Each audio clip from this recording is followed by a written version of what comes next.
Good afternoon, my name is Christopher Sherlock. I'm here doing our next lab, and this one is, of course, our scavenger hunt to different things. I was hoping it was the ice cream. I know that's coming up, or at least I'm hoping so. I'm sure my kids are looking forward to the moment that they can help create some of that. We happen to have an ice cream maker, but we'll do it the lab way, the good old-fashioned way, and probably make some both ways just for the fun of having it. But as for now, we are looking at the different types of mixtures, and I already went through all the different questions. I haven't pulled all of my examples exactly. I did kind of go ahead and grab a couple just to explain. And of course, my computer is not wanting to work with me in terms of... I use an iPad. I'm not used to an actual computer. It's weird. It's weird. That's wrong.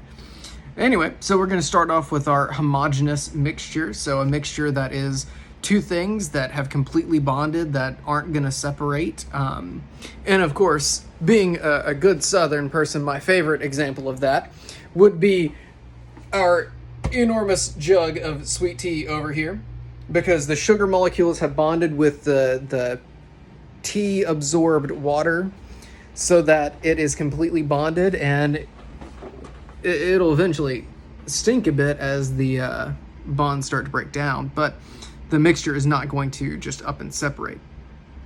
The next up is the heterogeneous mixture. I really wish I had some trail mix, because that is perfect for this, because you can see each and every specific component.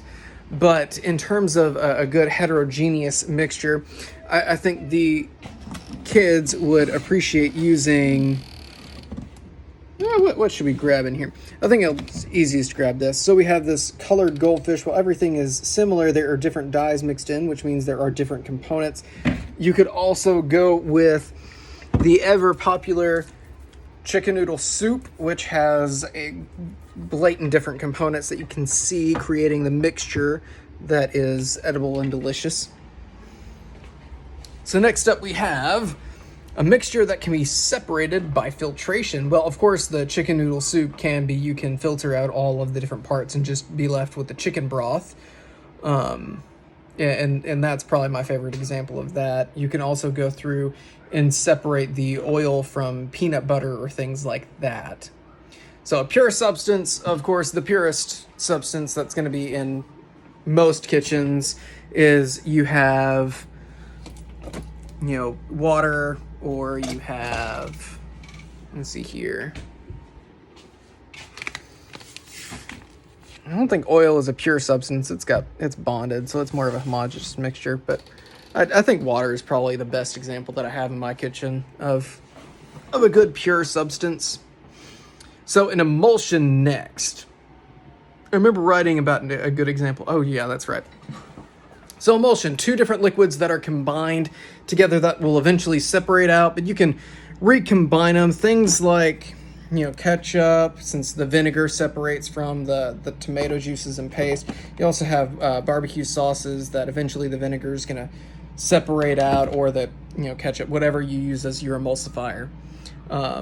So those are different ones. I believe butter is also a bit of an emulsion. Next up, we have our suspension. Let's see here. What was the suspension? Suspension is the type of heterogeneous mixture that temporarily bonds to the point almost of being a homogeneous mixture. Sorry for the sunlight there. Was not paying attention to what I was doing. Peanut butter would be, I think, a good example for that, because it is mixed together to the point where it's hard to tell that it is different things. Emulsions are also technically a suspension, so I guess that technically works. All right, aerosol. So aerosol is the last up on our example list of our scavenger hunt here. So that is a colloid mixture, so it's two different states present in one, so it's a liquid or a solid entering into a gaseous state.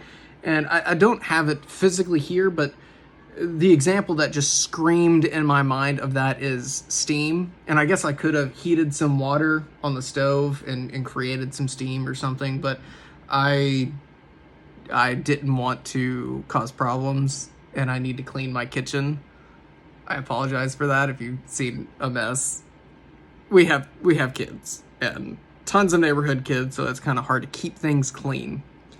But I like steam as an example because it is in a constant repetitive cycle of becoming, water vapor entering into that gaseous mixture of air before cooling back down from the excited particles of, energy being charged through them, dispersing that energy and then becoming water once again, attached from, cohesive bonds to whatever surface it may be, whether it's a window or my frustrating reality being it latches to my microwave above my stove all the time. So I have to wipe that down when I'm making spaghetti or anything noodle based, really. Well, anyway, that would be our scavenger hunt for now. Thank you for being with us, and we'll see you next time.